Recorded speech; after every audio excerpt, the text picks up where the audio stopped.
los datos de la historia que estamos describiendo. El paciente llega a emergencia, se recolectan los datos de la historia que estamos describiendo y sospechando que tenga un sangrado nasal, el paciente es derivado con el cirujano, quien sin interrogarlo pide que sea visto por el otorrinolaringólogo.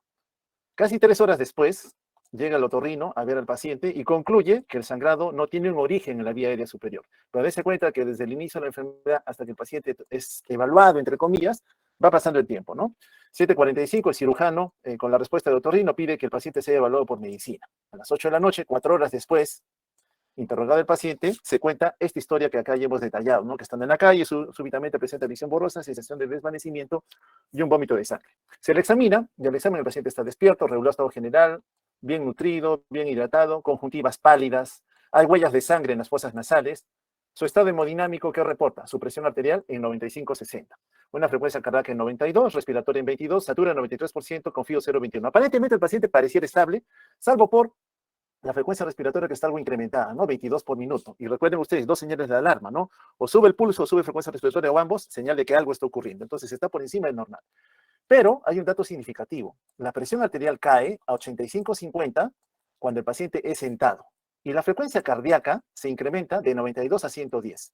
Esto que estamos evidenciando aquí, para nosotros en medicina le llamamos ortostatismo. Significa que estando el paciente recostado en reposo, aparentemente la cosa está bien, pero cuando lo colocamos en una situación de estrés, entre comillas, lo sentamos o lo levantamos y notamos que la presión arterial cae por lo menos 10 puntos, 10 milímetros de mercurio, para otros hasta 20, o la frecuencia de pulso supera una diferencia de 10 en relación al basal para otros 20, ya tenemos 92 de arranque, sube 110, casi 20, 95 sistólica de arranque, queda 85, 10 por lo menos, es señal de ortostatismo. ¿Qué significa? Que habría ocurrido alguna pérdida en la volemia, de por lo menos cuánto, generalmente son más de medio litro, ¿no? 750 mililitros en promedio. Entonces ya nos está diciendo de que habría sí ocurrido una pérdida importante de sangre. El resto del examen, salvo la taquicardia, no revela nada normal. ¿Qué conclusión diagnóstica tenemos? Hemos revisado un caso clínico recientemente, bueno, vómito de sangre, todavía no es melena, pero ha vomitado sangre, para nosotros representa una hemorragia digestiva alta. Y las hemorragias digestivas altas, semiológicamente hablando, sindrómicamente hablando, son de dos tipos, ¿no? O son variciales o son no variciales. De las no variciales, a la cabeza, la causa más frecuente, la enfermedad ulceropéptica, que también se ha visto ya en la reunión práctica pasada. Y las variciales se asocian a un daño hepático, y justamente este paciente tiene daño hepático de fondo. Entonces, mi primera opción a pensar es que ha podido sangrar por una complicación del daño hepático que el paciente sabemos que ya tiene. ¿Qué medidas instauramos? Bueno, ha perdido sangre, ha caído la presión, probablemente indiquemos que el paciente estaría ya yendo a un choque hipovolémico de causa hemorrágica y probablemente haya que por lo menos darle algún tipo de fluido, si no es que algún componente sanguíneo. ¿Qué se indicó? Fluidos, gelatina, que son parte de los fluidos, ranitidina. Deciden iniciar leoctrótide, que es una droga, un análogo de somatostatina, que disminuye el flujo, la presión, el territorio vascular esplácnico, ¿ya? Deciden eso, vitamina K, luego veremos por qué, y le piden sus exámenes de sangre, ¿no? Con evaluación por gastroenterología. Muy bien, sigue el paciente. Para cuando ya lo ve medicina, recuerden que el paciente entró alrededor de las 4:40. Para la noche ya tenemos resultados, ¿no? Hemograma 6.700, hemoglobina 9.4, esta es la hemoglobina de ingreso de la tarjeta 192.000. Pero igual en el turno noche medicina dice, necesito un nuevo control de hemoglobina y hematocrit. Logran comunicarse con el gastroenterólogo, quien indica que puede acudir una hora después. O sea, va a demorar una hora por lo menos. En lo que se estaba esperando todo esto, al momento que medicina lo está viendo, ha pedido una hemoglobina y hematocrit de control, el paciente presenta una hematemesis de 800 mililitros. Recuerden que en la calle él ya vomitó sangre. Ahora en emergencia vuelve a presentar un episodio con pérdida de 800 mililitros.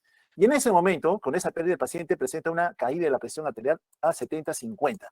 Ya sin sentarlo y nada, estando en reposo, el vómito y lo demás, cae la presión a 70/50 y la frecuencia cardíaca, miren cómo sube hasta 145 por minuto. Claramente aquí estamos ya confirmando que nuestro paciente sí tiene una hemorragia digestiva alta. Por el color y la estreptosidad del cuadro tan aparatoso, evidentemente decimos que el cuadro estaría con un sangrado activo, no hay un sangrado activo. ¿Qué indicaciones damos al paciente? Gastro va a demorar, el paciente está con nosotros, ya hipotenso, como lo tratamos de ver acá, bueno, no corre esto, no sé, pero vamos a salir, acá está el paciente, mire su frecuencia cardíaca, 116, la presión 85/50. Esto fue post-vómito, ¿no? Post-vómito de sangre. Ya con oxígeno en ese momento, aparte de los fluidos que se le han indicado, el paciente está más o menos tranquilo, ¿no? Como que no hubiera algo tan grave como para actuar tan rápidamente, pero tenemos una historia en donde nos ha señalado que sí ha habido una pérdida importante de sangre. Bueno, ¿qué indicamos en ese momento? Cloruro a chorro, que pasa en cloruro en forma mucho más rápida. Gelatina otra vez. Estas son dos soluciones, una es cristaloide, el otro es un coloide, lo van a ver cuando hagan ya clínica. Son fluidos de reanimación. Recordad que no tenemos gastro hasta dentro de una hora y el paciente está hipotensando, entonces optamos por colocar un dispositivo especial conocido como sonda de Senstaken Blackmore. Es lo que hicimos con el paciente. Junto con esto, que nos traigan ya 3 paquetes globulares y transfundir plasma fresco congelado. Luego lo voy a aclarar, solamente quiero que lo tengan en mente. Esta es la sonda a la cual hago referencia, sonda de Senstaken Blackmore, esta de acá. ¿Ya? Es una sonda especial como una sonda nasogástrica. Voy a dibujar encima. Tiene un cabo proximal y uno distal. Voy a irme hacia el distal. Esta es la parte distal. Se coloca igual que una sonda nasogástrica, con una particularidad. Tiene 2 globos, uno de forma esférica, que está aquí, que se debe posicionar en el estómago, y otra mucho más larga, que es el balón o globo esofágico. O sea, tiene 2 globos adicionales. Es una sonda parecida a la nasogástrica de un material especial con 2 globos. Esa es la sonda de Senstaken Blackmore. ¿Ok? Ya. Muy bien. Se indica transfusión de paquete globular, colocar la sonda y lo demás. ¿En qué consiste la colocación de esa sonda? Bueno, igual se aplica por la nariz, como una sonda nasogástrica cualquiera. Llegamos hasta el estómago, verificamos que estamos en el estómago, insuflamos un volumen de aire, escuchamos un ruido, sí, estamos en el estómago. Y una vez que hemos confirmado que estamos en estómago, recuerden que el paciente sospechamos un sangrado asociado a una descompensación del daño hepático. Y generalmente en ese sangrado puede ser que sea el sangrado del fondo gástrico, de aquí, o del esófago. ¿Ya? Del esófago, donde estoy dibujando ahorita. Entonces, de alguna de las dos puede haber sangrado, no sabemos de dónde. Entonces, hemos colocado la sonda, verificamos que estamos en el estómago, y en ese momento comenzamos a inflar el balón gástrico. Lo inflamos con un volumen de aire determinado, ¿ya? Lo inflamos, estando en el estómago. Recuerden que el estómago soporta hasta 1,5 litros de volumen, ¿no? Una vez insuflado, jalamos la sonda. ¿Para qué? Para intentar comprimir, como que estuvieras viendo un vaso que está chisqueteando, colocas el dedo para evitar que siga sangrando. Lo mismo, el balón hace hemostasia, ¿ya? El fin de jalar el balón inflado es hacer hemostasia local. Muy bien, pero tenemos, recuerden, la otra posibilidad de que esté sangrando del esófago y no sabemos si está sangrando de allí o no. Entonces, cuando uno coloca la sonda, infla el balón gástrico y tracciona, ve cómo está el paciente. La presión del paciente estaba, vamos a poner ejemplo, 70-50. Inflé el balón gástrico, detengo el sangrado, si es que fuera esa la causa, y noto que la presión comienza a subir. Vamos a poner 95-60. Entonces, si yo noto eso, inmediatamente concluyo que el sangrado ha estado aquí en el fondo gástrico, tranquilo. Pero ¿qué pasa si la presión, habiendo inflado el balón gástrico, lo estoy jalando, sigue en 70-50? Sospecho que el sangrado es del esófago. Entonces, si sospecho que es del esófago, inflo ahora con aire el balón esofágico. ¿Ok? Inflo el balón esofágico. Mi paciente estaba con 70-50, inflo el esofágico, y si noto que la presión sube a 95, 100, vamos a ver 50, la causa entonces son de fuente esofágica. Para eso me sirve esta sonda especial, la sonda de Senstaken Blackmore. ¿Por qué la coloqué? Porque no tengo gastro. Sospecho que es un sangrado asociado a un daño hepático, lo que no sé es de dónde. Entonces, así es, el paciente se me muere. Tengo que colocar la sonda, que es un dispositivo de rescate, ¿no? Entonces, acá está el paciente. Otra vez, se nos detiene esto, ojalá que pueda correr. Si no corre, ya hacemos una salidita para que puedan ver. Vamos a descartar acá. Está. Como ven en la pantalla, acá está el paciente. No le hemos colocado el balón, de color naranja es la sonda especial. Miren lo que sale, un contenido hemático. No miren al fondo la presión. Está taquicárdico, está hipotenso nuestro paciente. ¿Ya? Entonces está nuestro paciente hipotenso. Ya estamos notando que efectivamente hay un sangrado activo. Miren el color rojo vivo rutilante, ¿no? Entonces nos comenzamos a hacer preguntas, ¿no? Ya colocamos la sonda aquí, infrafalón esofágico, el gástrico, ¿cuál jalo? Primero el gástrico. Siempre usted arranca, cuando haga esto, inflando el balón gástrico. Tracciona. Si se estabiliza, tranquilo. No estabiliza, infla ahora el balón esofágico. Siempre en ese orden. Primero gástrico, segundo esofágico. Acá está la placa de tórax del paciente, ¿ya? De ingreso. Esta es la placa con el balón. Esta es la sonda, Senstaken. Y acá, este es el, recuerden que el estómago está aquí, ¿no? La cámara gástrica está acá. Entonces, ¿qué hacemos? Insuflamos el balón gástrico, ¿no? Y una vez que esté insuflado, generalmente 250, 300 mililitros de aire, ¿qué hacemos? Jalamos, ¿no? Para que si hubiera un sangrado por acá, al jalar el balón, comprima. ¿Ya? Entonces, miren, recuerden que el paciente vomitó 800 mililitros. Colocamos la sonda y extraemos 700 mililitros más de sangre, 800 más 700. ¿Ya? Es lo que estamos evidenciando que está perdiendo el paciente. Hemos verificado todo, ¿qué indicaciones hacemos? Bueno, necesitamos con el paciente ya, otra vez no corre nuestro video, no hay problema. Vamos a ver qué nos reporta acá. La siguen aspirando la sangre. Bueno, esto viene del estómago, ¿eh? Ahora, lo que no sé si es del esófago, pasó al estómago, o inicialmente todo el estómago, ¿no? Lo importante es saber que está regresando un retorno hemático. Señal, repito, de sangrado activo.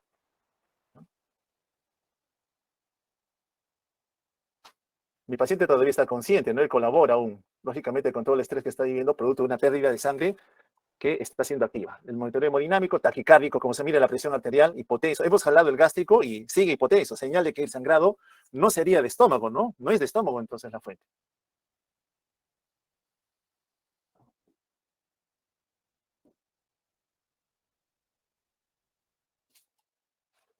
Ya. Vamos con el siguiente video para avanzar. Ya, ahora hemos inflado el balón esofágico. ¿Ah?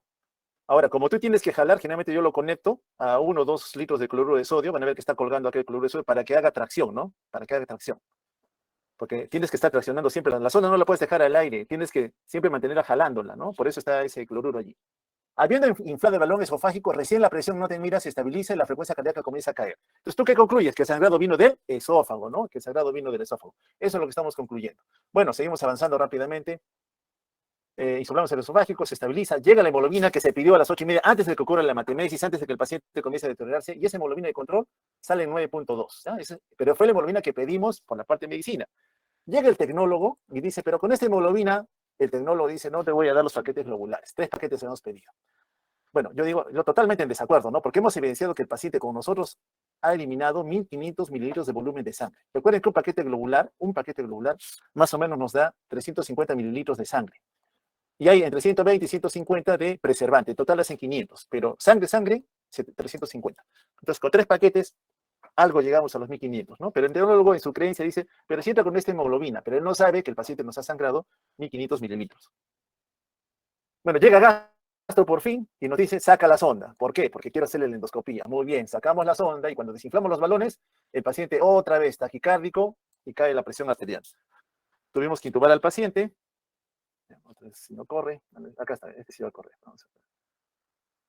Este sí corre ya. Miren, hipotensión el paciente, 136 de frecuencia cardíaca, ya está intubado. Se tiene que intubar también porque si hay vómito activo puede aspirarse ese contenido hemático hacia el pulmón y ocasionar una falla respiratoria, ¿no? Entonces miren la presión arterial cómo cayó producto de esto. Y acá para ver la endoscopía, ya se está metiendo el gastro, no sé si puede correr o no. Ya está. Hay un gran coágulo en el esófago. Vamos a tratar de ver qué es lo que encontró, ¿ya? La endoscopía fue hecha en shock trauma porque no podía ser en forma ambulante. Ahí están miren, estas son dilataciones venosas, son varices esofágicas de 3er grado. Ahorita vamos a ver qué son tercera. Acá hay otras varices más. Lo que está haciendo es inyectar una sustancia dentro de la varice para intentar cerrarla. ¿Ok? Ahorita lo voy a mostrar también con una gráfica, pero mejor es verla en video, ¿no? Entonces está ciertamente haciendo el procedimiento conocido como una escleroterapia, ¿no? Está haciendo una escleroterapia con el fin de llevar a que esa varice que estaba sangrando ya no lo siga haciendo, ¿ya?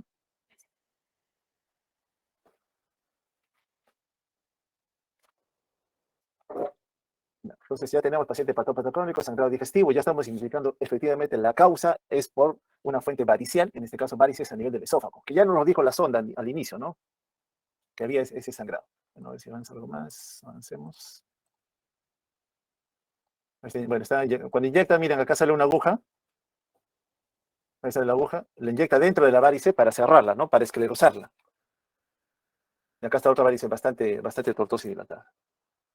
Bueno, ya hicimos todo el procedimiento y al paciente al día siguiente, volvimos a colocar la sonda porque seguía inestable, lo dejamos con presión acetable, saturando bien, mire la frecuencia cardíaca cómo cae, la hemoglobina con 3 paquetes, recuerden que llegó en 9.8, igual le transfundimos, impusimos que tenía que transfundirse, su hemoglobina llegó en 8.8. Entonces, efectivamente, sí ha habido una buena pérdida de sangre. Bueno, este es el caso introductorio, solamente para entender qué es lo que les pasa a este grupo de pacientes que entran en condiciones bastante desfavorables, ¿no? El riesgo de muerte siempre está latente en ellos. Entonces, es una descompensación de una patología crónica que agudamente se descompensa. Pero hay otros escenarios más en lo que concierne al daño hepático. Por ejemplo, en este de acá, ¿no? No es un paciente mayor, es un varón, 28 años de edad, quien presenta en los últimos 5 días náusea, vómito, dolor abdominal, fiebre, dolor muscular. Síntomas atribuidos a cualquier infección viral. Cualquier virus, incluso un respiratorio, nos da esta molestia, ¿no? Junto con pérdida de apetito. El único antecedente que nos da este paciente varón joven es que es promiscuo sexual, ¿no? 12 parejas sexuales. De vez en cuando ingiere alcohol. Por la fiebre, mire, se ha estado medicando con paracetamol, una dosis bastante alta por 2 días, que lógicamente lo pone a riesgos de daño hepático por exposición al paracetamol. Al examen está febril, está amarillo, tiene ictericia, el hígado está agrandado, cuestión que llama la atención, y en su perfil de laboratorio muestra una elevación de productos que están dentro de las células, específicamente a nivel del hepatocito. Transaminasas hasta 40 normal tiene 3.440. TGO hasta 40 normal tiene 2.750. Bilirrubinas, 1.2 normal tiene 24,5 a predominio directo. Fosfatasa alcalina, 150, 180 límite normal, está algo incrementada, 349. ¿Cuál es el diagnóstico más probable? Bueno, paciente febril, sintomatología respiratoria, que acompaña muchas veces también a otras infecciones. Evidentemente estamos con una injuria hepática aguda. Una injuria hepática aguda. El hígado se está lesionando. La pregunta es ¿por qué? Este es un varón promiscuo sexual, recuerden ustedes. Nos piden acá analizar qué prueba sería la más recomendada. Bueno, acá comento otra vez, ya entrando a la cirrosis, y luego comento.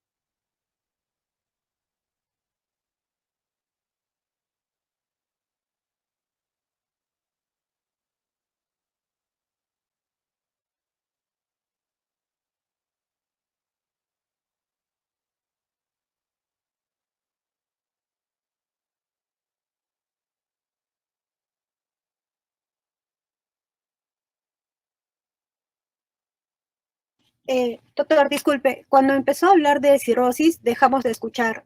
Ahorita no se escucha nada.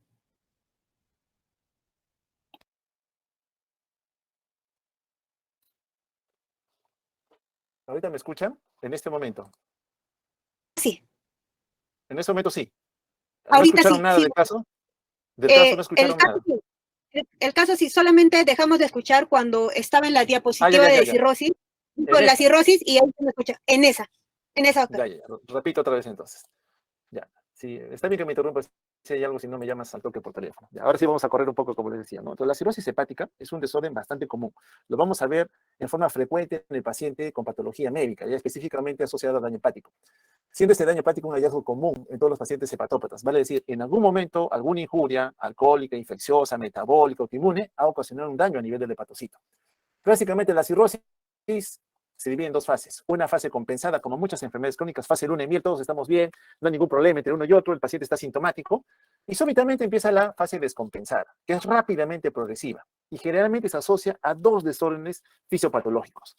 La presencia de hipertensión portal, que tiene sus hallazgos clínicos representativos, y la presencia de disfunción hepática o insuficiencia hepática. El hígado ya no es capaz de cumplir las tareas habituales. Entonces, son dos complicaciones fisiopatológicas que van a tener una repercusión en el paciente.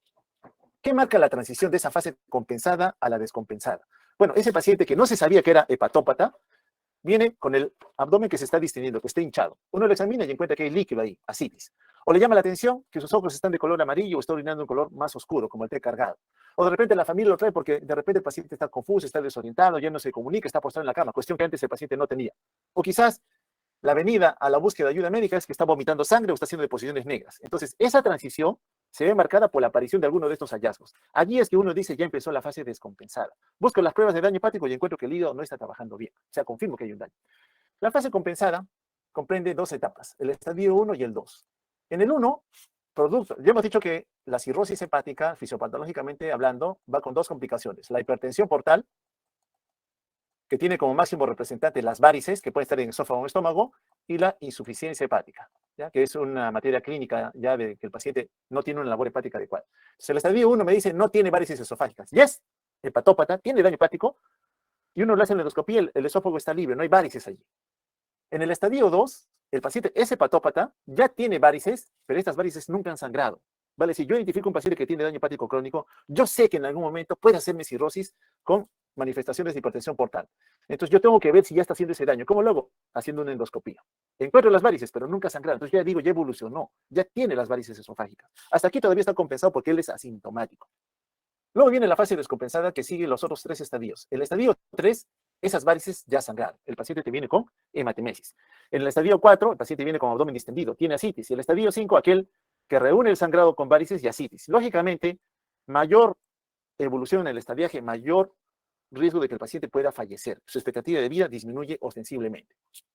¿Qué representa desde el punto de vista anatomopatológico la cirrosis? Bueno, básicamente es un estado de fibrosis a nivel hepático con conversión o alteración de la arquitectura hepática normal. ¿Qué vamos a notar ahí? Que comienzan a aparecer nódulos fibróticos que reemplazan al tejido normal. Y eso va a tener consecuencias, sí, sobre el lecho vascular intrahepático y una reducción en la cantidad de hepatocitos funcionales. Ya no vamos a tener hepatocitos funcionales porque ahora van a ser los miofibroblastos los que van a predominar a nivel de parénquima hepático.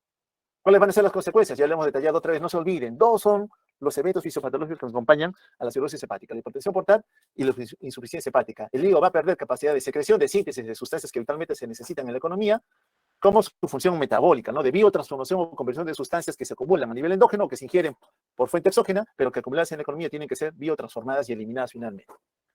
La fuente a la cual el hígado normalmente recibe un volumen de sangre, tiene dos orígenes, ¿no? La arteria hepática, 30% más o menos, y el territorio venoso aporta con un 70%. Todo lo que nosotros ingerimos por vía digestiva prácticamente llega a nivel hepático, salvo las grasas que hacen un bypasseo a través del conducto torácico, ¿no? Pero igual, en algún momento llega a nivel hepático. Dos son las funciones entonces generales que reconocemos en el hígado. Una es la función secretoria, otra es la función metabólica. Sin restar importancia en la función de almacenamiento. Es un gran almacén, sí, lo conocemos. Una tercera función yo podría poner almacenamiento. Pero no importa la secreción. Produce bilis, excreción de colesterol y productos de desecho. En farmacología lo hemos visto, ¿no? Cómo biotransforma, conjuga productos y los elimina por vía biliar. Función metabólica, metabolismo intermediario. Hidratos de carbono, promoviendo que haya más o menos. Síntesis de proteínas tan importante como también lo es a nivel de grasas a través de la producción de lipoproteínas. ¿Cómo es la fisiopatología en la cirrosis? Fisiopatológicamente hablando, sabemos que va a haber la aparición de fibrosis con una alteración o incremento en la síntesis de colágeno. Y esta fibrosis puede aparecer en tres condiciones. Como una respuesta del sistema inmune a alguna agresión, un virus se metió al hepatocito y mi sistema inmune lo reconoce y va a destruirlo, pero altera toda la arquitectura hepática. Como parte de un proceso de cicatrización por diferentes injurias, no solamente la lapiral, puede ser también alguna otra señal inflamatoria. O en respuesta a agentes que inducen fibrogénesis, también ocurre en el escenario del daño hepático crónico. ¿Hay algún actor celular que esté involucrado a la aparición de la cirrosis? Pareciera y todo apunta a que es una célula residente a nivel hepático. Se conoce como célula estrellada. Esta célula estrellada está entre el capilar sinusoidal y el hepatocito, cuya función principal es almacenar grasa, vitamina A, una de las funciones que le reconocemos a la célula estrellada. Bueno, pareciera que esta célula estrellada en algún momento se activa y se activa de forma normal. Se diferencia en un miofibroblasto, alterando la producción de la matriz extracelular. Aquella en donde el hepatocito normalmente está conviviendo se va a alterar. Y eso va a tener dos etapas en su evolución. Uno es el cambio de la matriz extracelular. Hemos dicho que hay una variación en la estirpe histológica, formación de entrecruzamientos a nivel subendotelioidal, proliferación de estos miofibroblastos y, sobre todo esto, ¿no? Deformación de la estructura hepática. Las complicaciones de la cirrosis en el tiempo, ¿cuáles van a ser? Sangrado, hemos visto, ¿no? Varices esofágicas, gástricas que pueden sangrar, ascitis, encefalopatía, pero no son las únicas que pueden aparecer en el tiempo.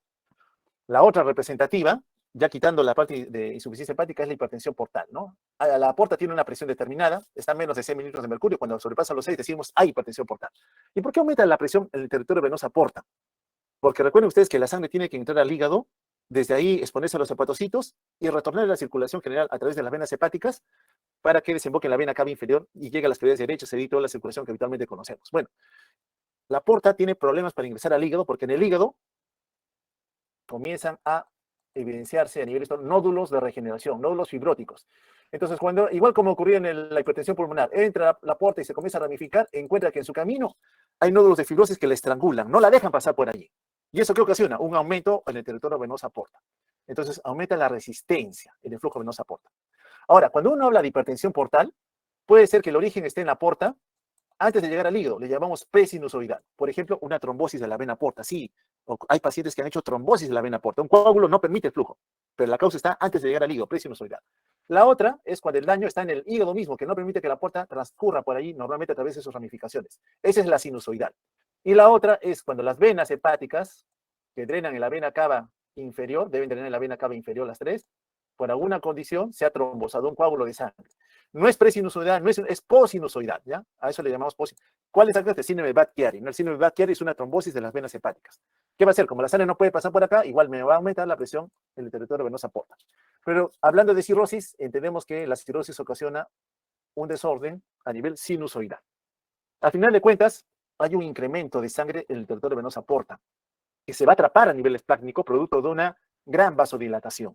¿Ya? Ocurre un atrapamiento de sangre en el territorio venoso porta, pero a alta presión. ¿Y eso qué ocasiona? Que otros lugares van a recibir un volumen de sangre para el cual no están adaptados. ¿Quién? El estómago y el esófago. Comienza a haber acumulación de sangre que se representa por la evidencia de las varices esofágicas. Muy bien. Saber que un tercio de pacientes con daño hepático crónico van a tener ya varices esofágicas al momento del diagnóstico. Le hacen la endoscopía, si está sintomático vas a encontrar varices. Y de los que tienen varices, un tercio van a presentar sangrado a corto tiempo. Y son la causa más frecuente de sangrado en el paciente con hepatopatía crónica y tienen alto riesgo de resangrar. Son pacientes especiales, alto riesgo de muerte en general.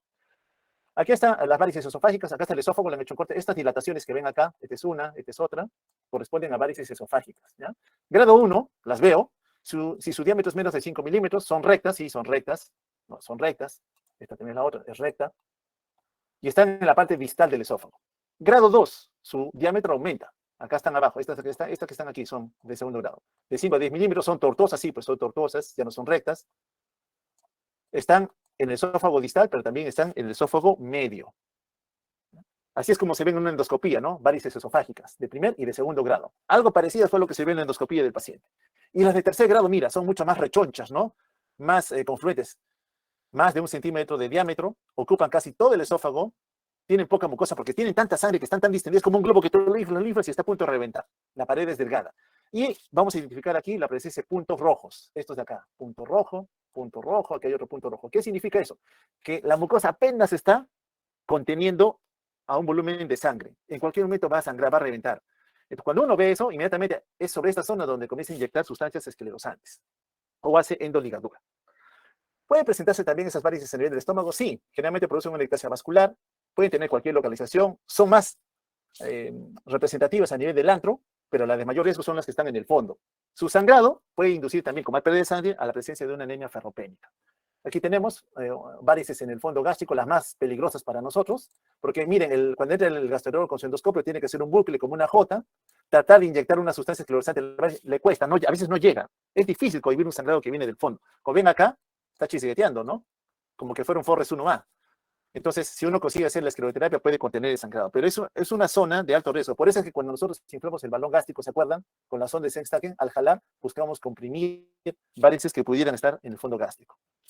La citis es otra complicación asociada a la presencia líquida en la cavidad peritoneal. Es lo más frecuente que vemos. Paciente viene a la consulta porque no era así, nos dicen, está algo tensa, cuyo origen, repito, puede obedecer a la presencia de una vasodilatación arterial periférica secundaria a la acumulación de volumen de sangre atrapado en el territorio venoso porta, aumenta la presión hidrostática, fuga de líquidos, con liberación de algunos otros mediadores inflamatorios que habitualmente ocurren en este escenario y llevan a que el agua fluya del lecho vascular hacia la cavidad peritoneal.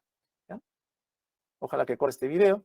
¿Ya? Acá tenemos una paciente con cirrosis, mire la barriga cómo está distendida. Acá nuestra colega está haciendo una punción, una paracentesis, con el fin de obtener el contenido líquido, ¿no? ¿Ya? La introducción de la aguja, la paciente es gordita, entonces tiene bastante panículo adiposo, por eso es una aguja de... Mira, ahí está saliendo el líquido, miren, amarillo claro, un amarillo cetrino también. ¿Ya?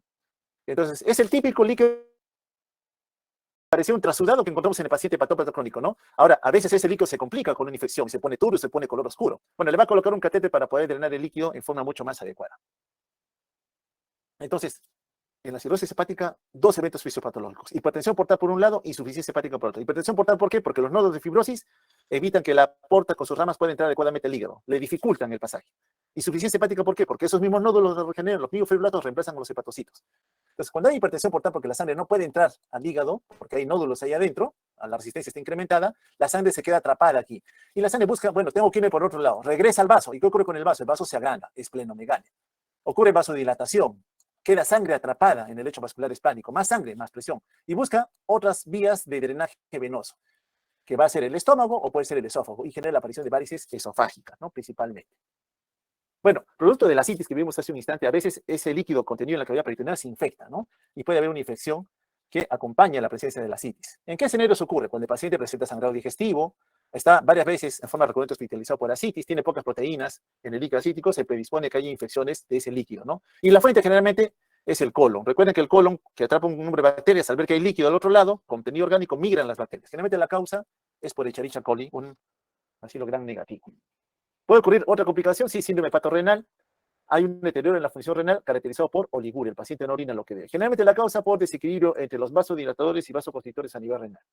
¿Puede ocurrir encefalopatía hepática? Sí, el paciente está confuso, desorientado, oído, no se relaciona bien con su entorno. Generalmente es un trastorno funcional, el hígado sabemos que está trabajando mal, pero hay que buscar por qué está haciendo el desorden y es reversible. Generalmente ocurre cuando el cerebro es incapaz de metabolizar sustancias tóxicas para él que el hígado, ya enfermo o dañado, no pudo metabolizar. Ocurre entonces en la evolución de una cirrosis hepática con insuficiencia hepatocelular o cuando la sangre que no puede entrar al hígado para que se biotransforme con esas sustancias de desecho, tiene acceso a la circulación sistémica, llega al cerebro y daña la neurona. Bueno, dicho este pequeño preámbulo, ahora sí, en menos de 20 minutos tenemos que hacer fisiopatología de la hepatitis B y C. Bueno, esta para nosotros representa una injuria tipo infecciosa, asociado a virus de hepatitis. Hepatitis para nosotros representa una inflamación del hígado. Cuando decimos viral, es que la causa es un virus. ¿Puede evolucionar a la hepatitis crónica? Sí, cuando nosotros encontramos que el daño persiste más allá de los 6 meses. Recordar que los hepatocitos, igual que cualquier célula, una vez que es lesionado e injuriado, puede tener una conducta de reversibilidad, defenderse y recuperar su función cuando identificamos al agente causal. Esto va también en el escenario de la estatosis o de la colestasis. ¿Qué significa estatosis? Depósito anormal de grasa en el parénquima hepático. ¿Qué significa colestasis? Que la bilis por alguna razón tiene que drenarse y eliminarse a nivel intestinal. Así ocurre, el colédoco lleva la bilis hacia el duodeno. Bueno, no lo hace por alguna razón. bilis retenida en esos conductos, la llamamos colestasis. O que el daño sea tan grave que ocasiona una injuria irreversible, destruye hepatocitos, por necrosis o por apoptosis, que ya lo vimos en las clases iniciales. Entonces, la hepatitis viral representa un proceso necrótico inflamatorio que reúne a 5 virus principales. No son los únicos, hay otros virus más, hay otro contingente viral que también daña el hígado, son hepatotropos por excelencia. Pero los que nos reúnen hoy son virus hepatitis A, B, C, D y E. Recordando que el virus A y E producen cambios agudos, son muy sintomáticos, pero el hígado se recupera. En la mayoría de casos se recupera sin ninguna secuela asociada a esta infección. Esta es una histología hepática, los globulillos hepáticos, acá están los hepatocitos, como ya los conocemos, la distribución en este esquema. Generalmente en un extremo vamos a encontrar una rama de la porta, un canalículo biliar, una rama de la arteria hepática que se comunican con un sistema venoso de drenaje, la vena centrolobulillar. Y en el camino que encuentran cadenas de hepatocitos. Estos hepatocitos que están acá, este hepatocito, está conectado con el lecho vascular sinusoidal, en donde encontramos actores celulares importantes. Células de defensa, la célula de Kupffer. Aquí está nuestra célula estrellada, vean, entre el sinusoide y el hepatocito, ahí está la célula estrellada. Recuerden que esta es la célula que pareciera estar involucrada en la generación del daño. Bueno, entonces tenemos a nuestro hepatocito cargado de organelas, cumple su tarea, está muy conectado con el volumen de sangre que se le ofrece por la porta. Acá están los hepatocitos, este es un hepatocito, acá está el capilar sinusoidal, importante que tiene varios orificios ahí que establecen que la comunicación del volumen de sangre sea directa con el hepatocito. Aquí hay un acercamiento del sinusoide hepático, entonces la sangre que viene, una vez que ha sido absorbida desde el intestino, rápidamente llega a tener contacto con los hepatocitos. Entonces, pero es una sangre que no está pura, puede también haber algunos patógenos ahí, entonces vamos a encontrar que hay células inflamatorias también allí formando parte de esos capilares. Aquí está la célula estrellada que está por fuera del capilar, pero para mí es importante saber que hay células inflamatorias que están muy cerquita, natural killer, células dendríticas, células linfocitos T, etcétera, etcétera, ¿no? Acá está el hepatocito, que tiene una particularidad en su distribución. Periféricamente está una rama de la porta, una rama de la arteria hepática, ¿cierto? Y en el centro encontramos la vena centrolobulillar. Bueno, el flujo de sangre va de la periferia hacia la vena centrolobulillar. Como ocurre en miocardio, la sangre, si por alguna condición ve afectada la perfusión o la presión con la cual sale, puede todavía mantener alimentadas a las células que están más cerquita a ella, más cerca a la rama. Pero las que están más distantes, estas de acá, las que están más cerca de la vena centrolobulillar, cuando baja la cantidad de sangre, como en el caso de un sangrado, por ejemplo, van a verse perjudicadas porque menos sangre les va a llegar. Esto tipifica entonces 3 zonas de perfusión. La zona 1, que recibe sangre directamente de una rama de la arteria hepática, la cual lleva oxígeno. La zona 2, que recibe algo menos de sangre, pero todavía es suficiente para mantenerse viva. Y la zona 3, la más frágil, la más lábil. Cuando cae la presión, baja el oxígeno, no hay hemoglobina suficiente, estas son las que más van a sufrir, pueden morir y liberar todo su contenido. Entonces, el parénquima hepático siempre está perfundido y siempre lleva un drenaje de bilis en forma constante. Trabajando con una red vascular, red de canalículos biliares, el hígado entonces busca cumplir esa tarea en forma adecuada. Siempre está en conexión, ¿no? Con diferentes lechos vasculares, arteriales, venosos y también biliares, ¿no? Lo paso rápido porque ustedes ya lo conocen. Acá simplemente para recordar el trayectorio de la porta, cuando ingresa al hígado, es para llevar a tener contacto con los hepatocitos de todas las sustancias que han sido absorbidas desde los intestinos. Y la arteria hepática apoya con otro afluente más para llevar el oxígeno suficiente. Recordar que hay inervación simpática parasimpática que regula el trabajo hepático. Acá está un hepatocito con toda su carga de organelas y con todas las funciones que habitualmente desarrolla, ¿no? Metabolismo intermedio de ácido graso, glucosa, proteínas o diferentes fuentes. Se relaciona con la esfera endocrina, sí, insulina, glucagón, hormona de crecimiento, catecolaminas, hormonas esteroideas, hormonas tiroideas, etcétera, etcétera, que le indican al hepatocito cómo tiene que trabajar. Produce varias proteínas que se requieren para mantener el equilibrio a nivel de la economía y también cuando se necesita reactantes de fase aguda como parte de la respuesta inmune ante algún tipo de agresión. Entonces el hígado representa estructuras celulares, hepatocitos que están siempre conectadas, siempre comunicadas con cómo está el entorno, qué se necesita, detoxificar sustancias, transformarlas en sustancias hidrosolubles para que las elimine el riñón, o el mismo de repente eliminarlas por vía biliar, o encargarse de producir alguna otra que la economía puede necesitar en algún momento. Cuando por alguna condición la bilis no puede drenarse, esa bilis que no se drena regresa a los canalículos, regresa al hepatocito, regresa a la sangre. ¿Y qué notamos en la sangre? La acumulación de sustancias que tenían que haberse ido por vía biliar. Eso para nosotros es colestasis. La colestasis es un impedimento a la eliminación de bilis y todo su contenido en forma normal. Y cuando el daño hepático lo vemos, sí, podemos ver un patrón colestásico. ¿Cuáles son los eventos entonces hallados en una cirrosis? Cambio histológico. La arquitectura, esta de arriba es normal, cambia lo que vemos en el cirrótico. Tejido fibrótico, aparición de miofibroblastos, pérdida de fenestraciones. Esos huecos que vimos a nivel endotelial en los sinusoides hepáticos se van a perder y comienzan a aparecer nódulos de regeneración que van a perjudicar el ingreso de los territorios de la vena porta, ¿no? Lo que ven en color violeta, azulado, tejido fibrótico. Progresa la enfermedad, más fibrosis, y acá aparecen ya los nódulos de regeneración, que es un tejido que no es el propio al hepático normal. Y en todo este escenario que ocurre aquí, en la matriz extracelular, entre el hepatocito y el sinusoide, la célula estrellada parece haberse activado modificando esa matriz extracelular. ¿Y qué es lo que le ocurre a esta célula estrellada? Alguna injuria viral, alcohólica, tóxica, autoinmune, lesiona y activa un mal comportamiento de la célula estrellada, que comienza a expresar y eliminar factores de crecimiento, que aumentan la proliferación, adquiere poder contráctil, recuerden que se convierte en un miofibroblasto, aumenta la fibrogénesis, altera la matriz extracelular, actúa con factores de quimiotaxis para células inflamatorias, llegan las células inflamatorias en donde hay inflamación, hay daño, es decir, pereniza o genera un ciclo vicioso que va a ocasionar que este hepatocito, que es su célula vecina, pueda fallecer o morir por necrosis o por apoptosis. Si la injuria es controlada, detectada a tiempo, lógicamente puede haber una recuperación. ¿Ya? Pero en el escenario de las infecciones virales vamos a ver que ocurren desenlaces diferentes. ¿Cómo evaluamos la función hepática? Bueno, historia clínica, examen físico, pruebas de función hepática, imágenes, a veces biopsia cuando tenemos dudas, o marcadores no invasivos. ¿En qué sospechamos? Recuerden que la hepatopatía crónica pasa por una fase de luna de miel más o menos prolongada. El paciente puede venir con un aliento hepático característico, lo van a percibir en semiología ahora que se retome la labor presencial. En los ojos una coloración amarillenta, el abdomen distendido, a veces hígado crecido. Lo que más vemos es un hígado empequeñecido. Pero en la etapa aguda de algunas enfermedades vamos a ver que el hígado crece, como fue el caso del paciente joven que vimos que tenía varias parejas sexuales, si se acuerdan ustedes. Podemos ver esplenomegalia, venas dilatadas en la pared. Esas venas gruesas que habitualmente no se ven señalan rutas de escape. La puerta no puede entrar al hígado, por el otro lado me tengo que ir. Entonces comienzan a aparecer venas en trayectos que habitualmente uno no visualiza en un paciente normal. Si es varón, atrofia testicular. Puede haber edema en miembros inferiores, la clásica citis a nivel abdominal, la presencia clavin a nivel de los dedos en palillo de tambor, la piel amarilla, ¿ya? Huellas de rascado. Algunos productos que no se eliminan, no se biotransforman en el hígado, se depositan debajo de la piel y ocasionan bastante prurito. Ese paciente patógeno viene con huellas de sangrado. Si es varón, las mamas comienzan a crecer. Ahí tiene comas, tiene el varón. Entonces, manifestaciones de ictericia, telangiectasias, aliento hepático, mama crecida en el varón, no es habitual. Dedos en palillo de tambor, la parte distal de los dedos se hincha, típico del clavin, que se ve en el paciente patópata crónico, o el eritema palmar. Las palmas del paciente cirrótico están sumamente enrojecidas. A veces hepatomegalia, otras esplenomegalia, prurito, edema en miembros inferiores, edema en otras zonas, la citis, la orina de color oscuro, atrofia testicular. Esto que es la circulación colateral, miren, desde el ombligo comienzan a partir territorios venosos, le llamamos capudo, cabeza de medusa, ¿ya? Típicos de manifestaciones clínicas de que el paciente ya tiene un daño hepático. Recuerde que todo el daño hepático ocurre porque estos hepatocitos están siendo injuriados, están siendo lesionados. Las funciones de depósito, la función metabólica, la función de secreción, la función de biotransformación, todo se va a alterar cuando ocurre un daño hepático. Y entonces, escenario que estamos viendo, activación de la respuesta inflamatoria con un desorden en la arquitectura que influye en el lecho vascular, tanto arterial como venoso. Uno de ellos, por ejemplo, producción de proteínas, la protomina, factor de coagulación. Normalmente el hígado produce estos factores de coagulación, pero depende de un sustrato asociado a vitamina K. La vitamina K que nosotros ingerimos en la dieta o la flora intestinal produce, una vez que se absorbe por vía intestinal, llega al hígado y produce la maduración de factores de coagulación que el hígado ha producido. ¿Qué ocurre en algunos escenarios? A veces hay una obstrucción acá que impide eliminar bilis. Y la bilis es importante, sí, porque la bilis favorece que la vitamina K que tú has ingerido se absorba. Si no hay bilis, no se absorbe vitamina K. Y por mucho que el hígado produzca factores de coagulación, si no hay vitamina K, ese factor de coagulación no se activa. Tú le das a ese paciente que no puede eliminar bilis al intestino, le das vitamina K por vía endovenosa, el paciente recupera la función de coagulación adecuada. Pero en el paciente cirrótico, en donde ya hay un daño en el hígado está enfermo, cierto es que puede haber vitamina K, que al llegar al hígado encuentra que hay poco factor de coagulación. ¿Por qué? Porque el hígado está enfermo, ya no puede producir.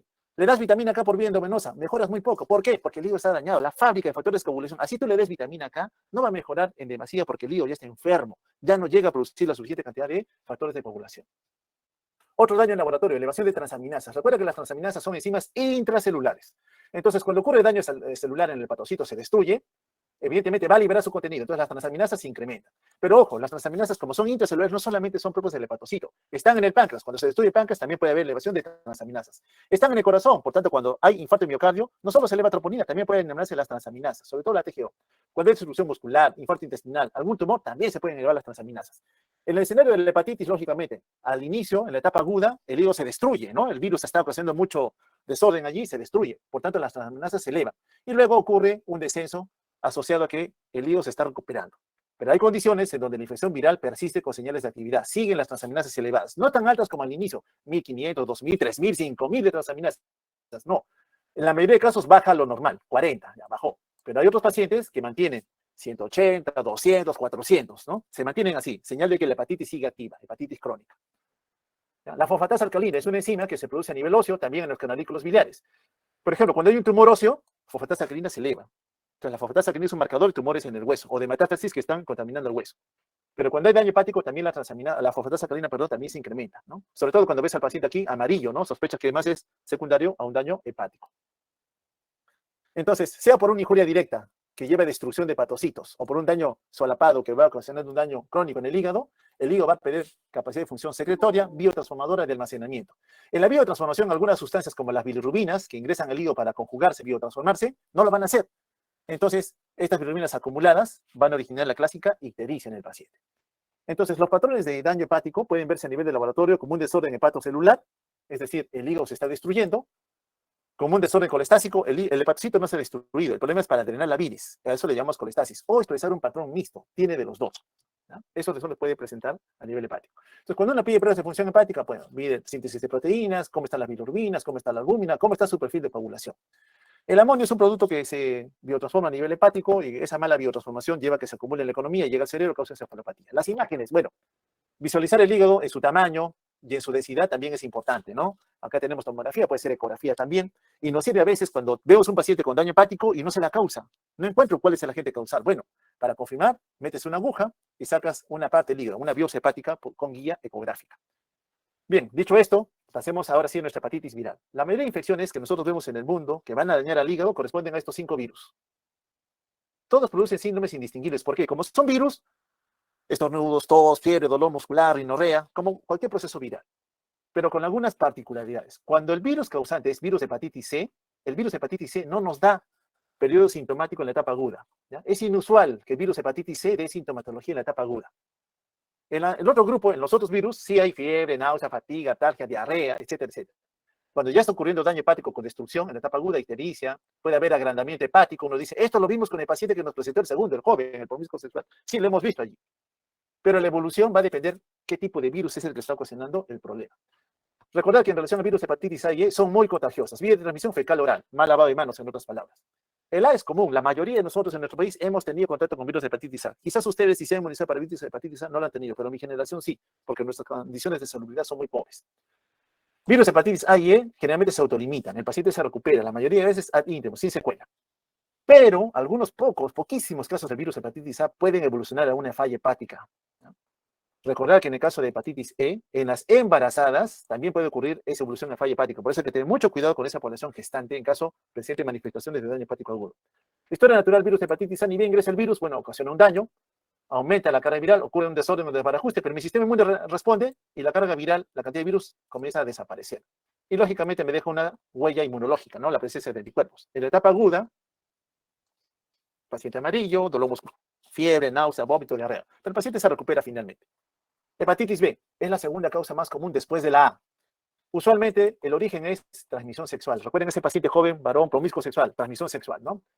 El resultado de la evolución depende de la edad en la cual adquirió la infección. Hay lugares en el mundo que tienen alta tasa de presentación de virus de hepatitis B. África subsahariana, una región sumamente pobre. La mayoría de mujeres tienen virus de hepatitis B. Entonces sus hijos, 90% de esos neonatos van a hacer infección crónica. Miren, un alto porcentaje de esa población. Si nosotros en nuestro país los infectamos, ¿ya? Sobre todo en la etapa adulta, la mayoría de nosotros nos vamos a curar sin dejar huella, tranquilos. Pero un 5% de los que hacemos hepatitis B podemos llegar a la hepatitis crónica. Por eso es que a ustedes se les exige, como un requerimiento de la universidad, que se inmunicen. ¿Ya? No olvidar esto también. Bueno, el virus es un virus ADN, 42 nanómetros, voy a avanzar rápido. Una cadena positiva, otra incompleta, una cadena negativa completa y otra positiva incompleta. Tiene en su código genético expresión para algunos elementos que en la cápside viral se necesitan para establecer un nexo con las células del hospedero. Aquí está cómo ingresa el virus, ingresó, recuerden, relaciones sexuales, fluidos corporales, ingresó el virus, la partícula viral está acá, se conecta con el hepatocito, se desempaqueta, libera su código genético, completa aquella cadena que está bien completa, y una vez que se ha completado, se adhiere a nuestro código genético y ordena a nivel de los ribosomas que comience la transducción de señales para sintetizar todos los elementos que la partícula viral necesita, y hecho esto, sale del hepatocito en grandes cantidades, lógicamente para infectar a otras células. ¿Qué marcadores serológicos tenemos de virus de hepatitis B? Bueno, el antígeno de superficie, su código genético, ¿no? Que son indicaciones de replicación viral. Otro es el antígeno core del núcleo, el antígeno E. Este E es importante porque significa que el individuo sigue teniendo partícula viral activa. ¿En quién pedimos antígeno E? En aquel paciente que habiendo pasado ya un tiempo de la enfermedad, todavía tiene señales de que el hígado está trabajando mal. Ya han pasado 6 meses, 8 meses, 2 años, 3 años, y ves que las transaminasas, las fosfatasa cadena siguen elevados. Digo, ¿se da hepatitis crónica? Le pide el antígeno E. Si está positivo, significa que el virus se sigue replicando. Forma parte de ese 5% de la enfermedad que sigue progresando. Pero en la mayoría de veces sabemos que mi sistema inmune produce anticuerpos contra el core, hay uno que es el IgM, que implica etapa aguda de la enfermedad con el antígeno de superficie o contra el antígeno E. Cuando encontramos estos anticuerpos, sobre todo anticuerpos contra el antígeno E, significa que mi sistema inmune ha sido capaz de neutralizar al virus. Repito que esto ocurre en la mayoría de casos. Entonces, si usted se contamina con un paciente con hepatitis B positivo, etapa crónica, la mayoría de veces vamos a ir a una etapa donde va a haber una recuperación. La mayoría de veces usted se va a recuperar, tranquilo. De las hepatitis B, menos de 1% hacen hepatitis fulminante. Menos de 1% se puede morir, en otras palabras. De los que quedan, ese 5 a 10%, un porcentaje se puede recuperar, una tercera parte va a la cirrosis y un pequeño porcentaje degenera en cáncer. Por eso usted tiene una herramienta. Usted se tiene que inmunizar para virus de hepatitis B. Me dirá, es poco el porcentaje. Y si eres parte de ese 5%, ¿no es mejor que te protejas? Porque recuerda que la forma de transmisión, una vez que la partícula viral ha llegado al torrente sanguíneo. Lo común es que en el escenario de infección aguda ingresa la partícula viral, al caso una carga importante, se hace sintomático. Tu sistema inmune lo reconoce, cae la partícula viral y tú te recuperas, 95%. Pero un 5% no. El virus alcanza un pico, se hace sintomático, pasan las semanas como que hay cierto control, pero después de algunos meses otra vez evidencia de que hay daño hepático. Transaminasas elevadas, bilirrubinas elevadas. Entonces dices, está yendo, parece la etapa crónica. ¿Qué tienes que dosar? Antígeno E. Si lo encuentras positivo, el virus se sigue replicando, no ha desaparecido, mi sistema inmune ha sido incapaz de poder controlarlo. Es típico de la hepatitis crónica, ¿no? Como que hubiera un falso control, pero el virus al cabo de un tiempo como que se reactivara, ¿no? Y eso condiciona la aparición de todo el daño que vimos en la cirrosis.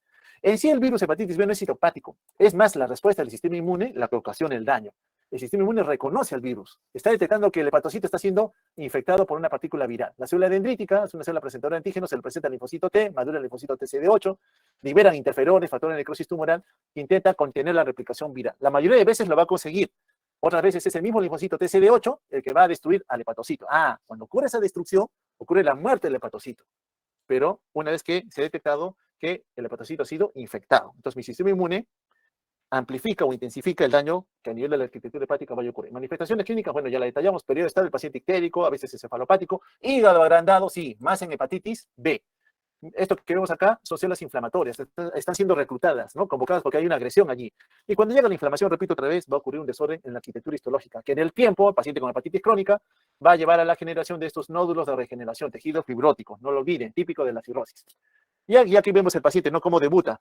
Ya tenía hepatitis B y al cabo de algunos años, pasa el luna de miel, nos viene con señales de insuficiencia hepática, o con síndrome de hipertensión portal. Hipertensión portal ya sabemos lo que tiene, ¿no? La aparición clásica de las varices esofágicas, esplenomegalia, circulación colateral, la psiquis. Insuficiencia hepática, el hígado es incapaz de biotransformar, de secretar, de promover que algunas sustancias tóxicas para la economía se vayan a eliminar de forma adecuada. Entonces, intoxica el cerebro, el paciente está comatoso, ictérico, las mamas comienzan a crecer. ¿Por qué? Los varones a nivel testicular producimos algo de hormonas sexuales femeninas, igual que en la corteza adrenal. Producimos hormonas sexuales femeninas, sí, pero esas se biotransforman en el hígado y se van. Pero como ahora mi hígado está enfermo, yo soy varón, esos estrógenos que he producido comienzan a acumularse y estimulan el crecimiento de las mamas y generan atrofia a nivel testicular, ¿no? Es lo que habitualmente vemos en ese escenario. Aquí está lo que ocurre, ¿no? Cuando los nódulos de regeneración se están formando a nivel de parénquima hepático. Miren aquí, en un hígado que todavía permite flujo de sangre por la porta, pero conforme avanza el proceso, recuerden, ya está cirrótico, solo es la etapa incipiente. Esos nódulos se estrangulan a las venas. Ya las venas no tienen oportunidad de poder fluir libremente por el parénquima hepático y menos de drenar las venas hepáticas. Entonces, ¿qué pasa? La sangre se queda atrapada en el territorio venoso porta. Y esa sangre atrapada en el territorio venoso porta, dije, no puedo entrar al hígado, me voy por otro lado. Y busca las colaterales. Se mete el esófago, se mete el estómago, acumula sangre en el vaso comienza a crecer, aumenta la presión hidrostática en el territorio venoso abdominal y, lógicamente, con esto favorece de que haya ascitis, ¿no?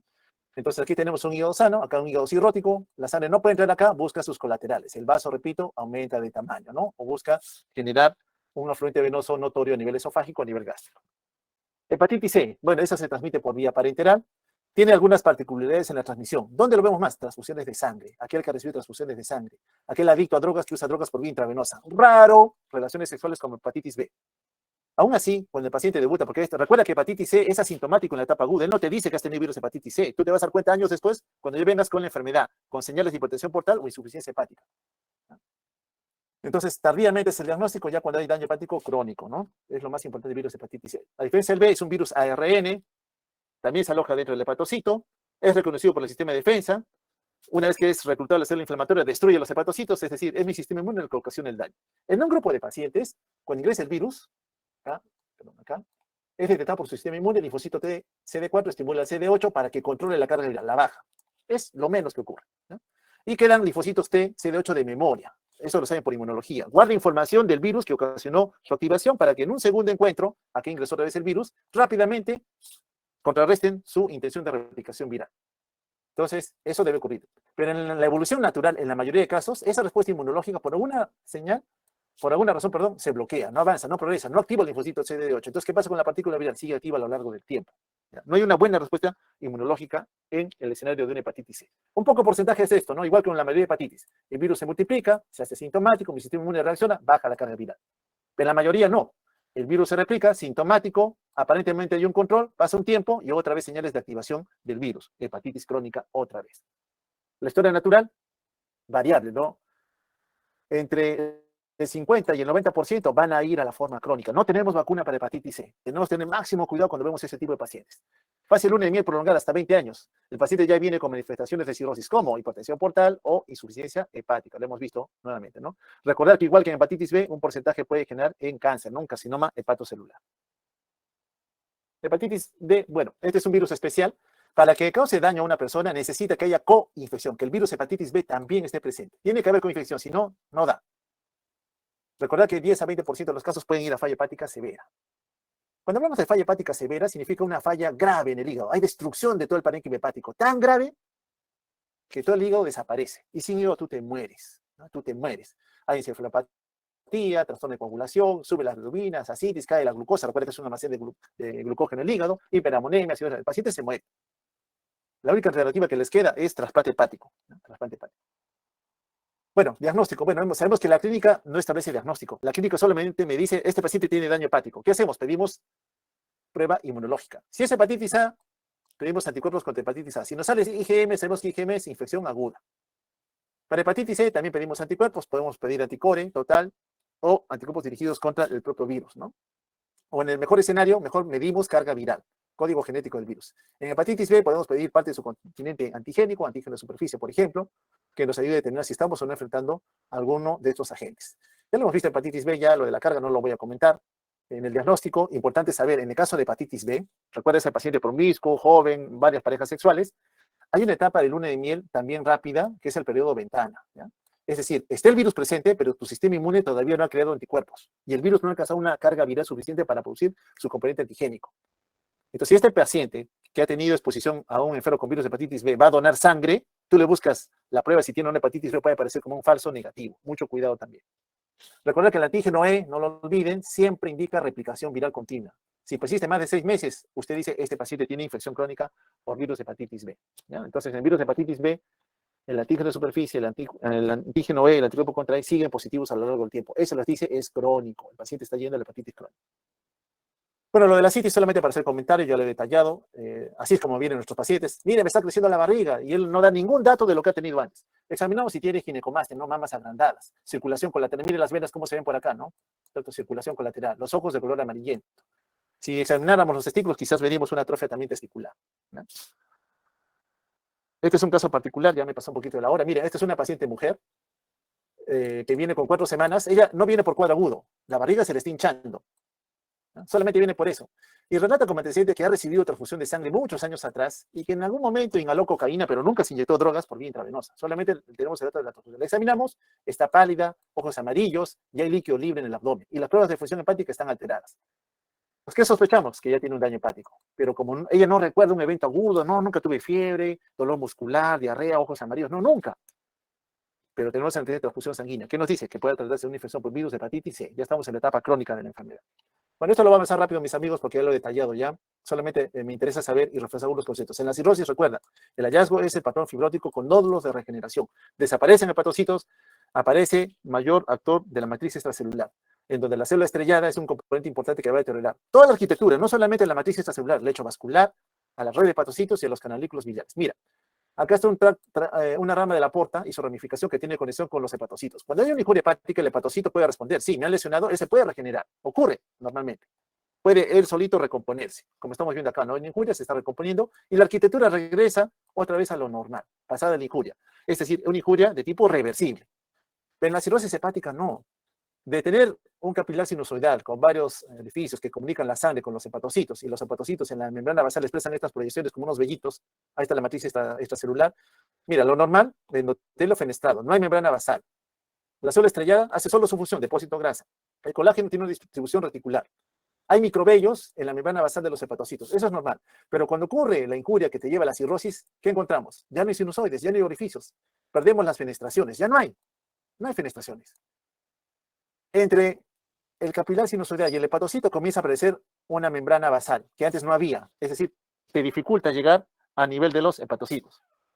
Hay proliferación de miofibroblastos, hay depósitos de matriz extracelular y aparece un enrarrecimiento de las microvellosidades que estaban antes presentes a nivel de los hepatocitos. Y en todo este escenario, repito otra vez, ¿quién ha tenido que ver? La célula estrellada, este de acá, que ha comenzado a proliferar con poder contráctil. Y en su activación recluta células inflamatorias que te comienzan a dañar también a los hepatocitos. Mira el hepatocito cómo va evolucionando hacia la aparición de un daño que lleve a la muerte del hepatocito. Entonces acá la distorsión, esta es lo normal, desde la rama de la aorta, arteria hepática hasta la vena centroalveolar, todos están en armonía, pero el hígado cirrótico, degeneración completa. Célula estrellada activada, mayor alteración de la matriz extracelular, alteración de los hepatocitos, depósito normal de tejido fibrótico, esto es lo normal, mira, esto es lo normal, entre la rama de la aorta y la vena centroalveolar. ¿Y qué ocurre en la cirrosis? Toda la arquitectura se ha alterado, absolutamente todo el daño que finalmente pueda aniquilar al paciente. Y aparecen estos clásicos nódulos de regeneración. Ya están los nódulos ya evidentes a nivel macroscópico, que lógicamente alteran más la arquitectura hepática, ¿no? Si uno saca una pieza, encuentra la pieza normal, ¿ya? Del hígado que ya veíamos enfermo, ¿no? Acá está un hígado normal. Voy a avanzar rápido porque ya lo hemos visto, ya las complicaciones, lo tenemos. Acá están las varices esofágicas, presentes a nivel del esófago, aquí arriba, y otro tanto más presentes a nivel del fondo gástrico, que es otra fuente que puede haber en el paciente como oportunidad de poder sangrar en algún momento, ¿no? Acá hay más varices, miren, acá están haciéndole endoligadura. Entra el endoscopio, entra con una liga que ni bien tiene contacto, rápidamente estrangula la varice, la estrangula. Es otro mecanismo de detener el sangrado. En especial en aquellas que tengan esos puntos rojos, ¿no? Aquí están más varices, vistas en un paciente X, producto de la hipertensión portal. Aquí este paciente falleció y notamos como una gran cantidad de varices esofágicas lamentablemente llevaron un sangrado importante en el paciente. Este es el caput de medusa, cabeza de medusa, miren las colaterales venosas, cómo se ven. Eso ya te ayuda a identificar al paciente con sospecha de cirrosis hepática. Este es un vaso normal, ¿cómo está el vaso de un paciente con cirrosis hepática, no? ¿Por qué? Porque la sangre del vaso evacúa en la porta. Como no lo puede hacer, el vaso aumenta de tamaño. Ya por resumen, hepatitis A, transmisión fecal oral. La mayoría de veces, la gran mayoría, el paciente se recupera ad integrum. Hepatitis B, ¿quién es? Promiscuo sexual. Sintomático al inicio, la mayoría se cura, un pequeño porcentaje logra todavía revertir el daño. Recordar que los marcadores de respuesta inmune me establecen curación o no de la enfermedad contra el core, contra la envoltura, contra la superficie, contra la causa indebida. Hepatitis C, este es básicamente transfusión de sangre. ¿Puede haber transmisión de la madre al hijo? Sí, también, ¿no? Esta sí es asintomática al inicio, progresa rápidamente en la enfermedad una vez que se ha diagnosticado como tal. El paciente es cirrótico, ya el destino está clavado, ya el riesgo o el pronóstico, perdón, de vida para el paciente disminuye grandemente. Ofertas que le damos al paciente muy pocas, ¿no? A veces, viendo que hay tanto sangrado, el sangrado es lo que nos descompensa más, colocamos un stent entre la vena porta antes de que ingrese el hígado y la cava, para que la sangre que ingresa por aquí evite irse por el esófago o por el estómago, ¿no? Le generamos un shunt artificial para que se consiga eso. ¿Pero qué nos hace el paciente? Rápidamente nos hace encefalopatía. ¿Por qué? Porque muchos productos tóxicos que vienen del intestino pasan directo hacia la circulación sistémica, llegan al cerebro y el paciente se torna confuso, ¿no? Recuerda que esos stent, acá está un stent, dan un alivio temporal. La cura definitiva para estos pacientes es trasplante hepático, no nos queda otra. Bueno, disculpen por haber corrido, no sé si tienen alguna duda, pregunta, para intentar poder resolverla en la medida de lo posible. Doctor. Profesor, una pregunta. ¿Sí? A ver, señor Profesor, Tala. los valores, sí, de ferritina alta viene a ser un indicador de hepatitis B. Es un marcador inflamatorio, no necesariamente de hepatitis B. El hígado es parte del sistema inmune. Cuando él es activado o estimulado por liberación de citoquinas, puede inducir la liberación de una respuesta inflamatoria. Él se suma a la respuesta inflamatoria y libera muchos reactantes de fase aguda. Ferritina, proteína C reactiva, son dos de los más representativos que tenemos a nivel hepático. O sea, solo es un marcador de inflamación, que puede ser del mismo hígado o de otra fuente, pero a la cual el hígado está respondiendo como parte del sistema de defensa. Así lo debemos tomar. Ferritina elevada simplemente como un marcador inflamatorio. Doctor. ¿Sí? Plácido. Doctor, mi consulta, si se elimina el virus, los virus, ¿hay recuperación del hígado? Repito otra vez, depende del virus. A y E, recuperación íntegro. El D necesita el B. El B, la mayoría de veces se recupera el hígado, sí. un pequeño porcentaje de los que no se han recuperado, 5%, estamos quedando 5 a 10%, van a la forma crónica. Ahí el hígado no se está recuperando. Hepatitis C, la mayoría de veces, el daño persiste, o sea, nos va a dejar secuela, el paciente va a hacer cirrosis sí o sí, o sea, el riesgo es alto. Poco porcentaje logra tener una buena respuesta inmunológica y controla la replicación viral, ¿ya? O sea, entonces, en este escenario va a depender del virus que se ha identificado como agente causal del daño que lleva la cirrosis. Gracias, doctor. Bien. ¿Alguien más? Muy bien. Sin nada más, entonces, les agradezco mucho y disculpe por haber corrido con el tema. Lamentablemente, mi emergencia está muy movida y no me daría tiempo más tarde porque me quedo solo. Tengo un apoyo nada más que me está cubriendo un ratito y luego sería algo difícil, ¿ya? Muy bien. Les agradezco mucho, chicos. Cuídense y a seguir adelante con